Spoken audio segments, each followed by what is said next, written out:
Tanjiro thought demons were just stories, until the day he came home and found his entire family slaughtered. And the one left alive was the one who attacked him. Hi friends, this is MangaWithMay, and today we are starting a brand new series on the channel, Demon Slayer. Tanjiro lives a simple life in the mountains with his family. One morning, as snow falls outside, his mother gently wipes his face and tells him he doesn't have to go down to the village to sell charcoal. But Tanjiro insists. The new year is coming, and he wants to earn enough so his family can eat well. He is a kind older brother, someone his family depends on, and someone everyone in the village trusts. On his way out, he meets Nezuko, who is carrying their baby brother on her back. The child had been crying all night, still struggling after their father's recent passing. And despite everything, Nezuko smiles and tells Tanjiro to be careful. It's a quiet, ordinary moment, one that will soon disappear forever. When Tanjiro reaches the village, people greet him warmly. At one point, a man calls him over in distress, asking if he can help solve a small problem. Broken dishes are inside a cloth, and the man insists he didn't do it, but the owner isn't convinced. Tanjiro leans in slightly, takes a careful sniff, and calmly tells them it was a cat. Just like that, the situation is resolved. That's the kind of person Tanjiro is. He has a strong sense of smell. He is kind and always willing to help. As evening approaches, Tanjiro begins his journey back home. But along the way, an old man stops him. "Tanjiro, don't go!" He warns him about demons, creatures that roam at night and devour humans. Tanjiro isn't sure what to believe. Part of him thinks the old man might just be lonely, having lost his family. But then, he remembers something. His grandmother once told the same story. But to ease the old man's worry, he decides to stay the night. The next morning, he heads back home. As he walks through the snow, he suddenly smells something strange. Blood. At first, it's faint, barely noticeable. But with every step forward, the scent grows stronger. His pace quickens. Then he sees it. Nezuko and his baby brother, lying in front of their house covered in blood. As he rushes inside, the full horror reveals itself. Blood everywhere, the walls, the floor, and his family brutally slaughtered. Tanjiro stands there, frozen. Too late. Everyone is gone. Tanjiro is running through the snow, carrying Nezuko on his back. Her body is covered in blood, but she's still warm, still breathing. "Nezuko, don't die," he whispers desperately. "Your big brother will save you, I promise." But suddenly, Nezuko's body shifts. Her movements become unnatural. Her eyes change, and she attacks him. Tanjiro barely manages to block her, forcing his axe between them as he struggles to hold her back. Her strength is overwhelming. Nothing about this feels human. And in that moment, a realization hits him. This is exactly what the old man warned him about. Demons. They are real. But that doesn't make sense. Nezuko has always been human. She is his sister. But something about her scent is different now. there is another smell mixed in it. The same one he noticed back at the house. Then something else clicks. Back at the house, her body had been covered in blood, and she looked like she was protecting their baby brother. Her face and her hands were clean, which means she didn't kill them. There was someone else. As Tanjiro desperately calls out to her, begging her to fight it, tears begin to fall from Nezuko's eyes.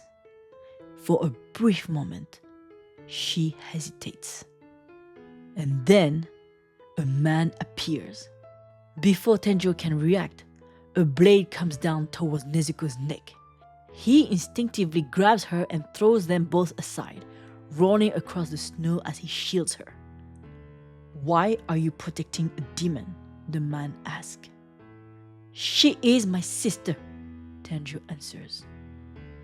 But the man doesn't hesitate.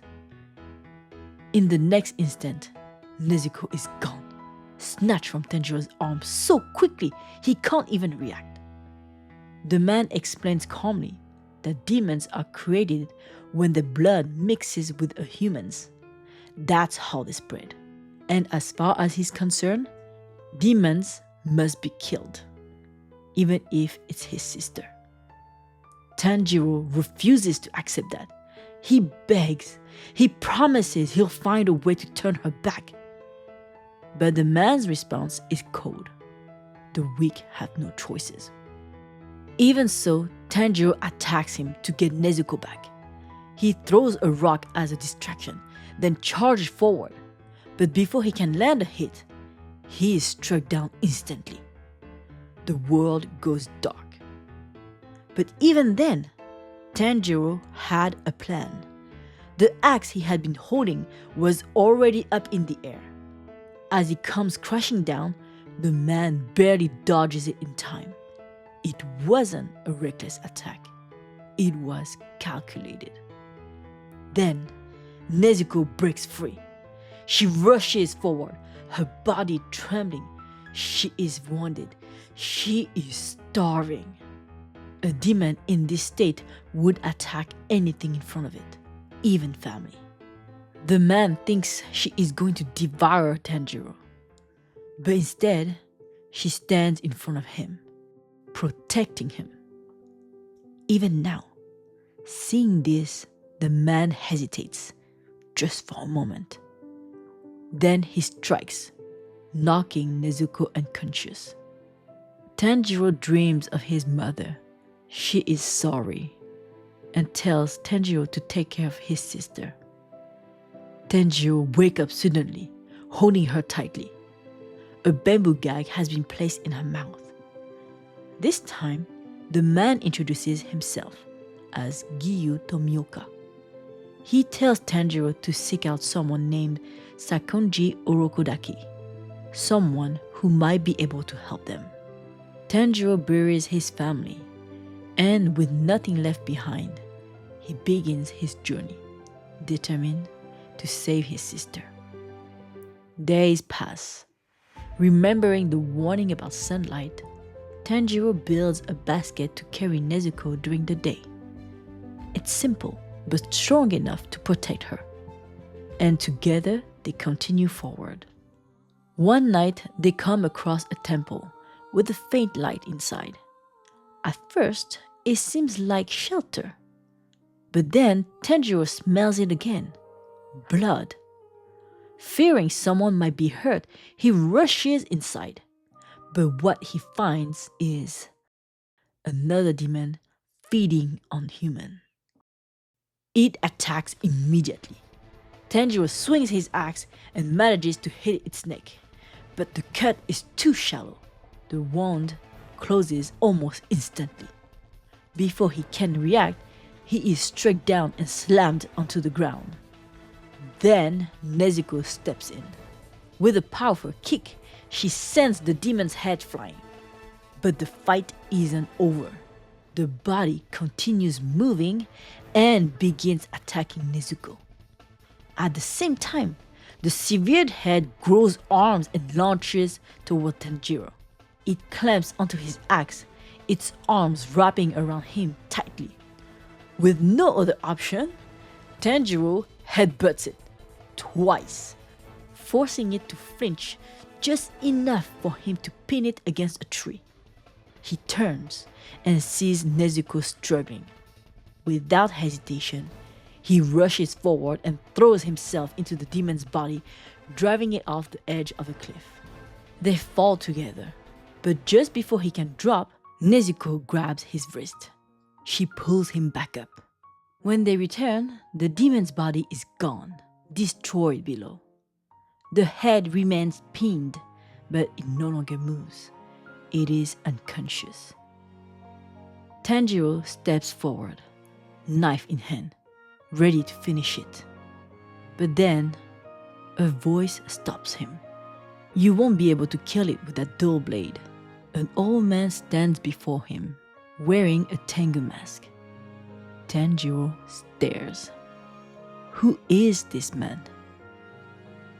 If you want to follow this journey with me, don't forget to subscribe. Demon Slayer has a special place in my heart. It's the story that made me fall in love with manga all over again after a long time. I hope you enjoyed Tanjiro and Nezuko's journey with me. See you in the next episode.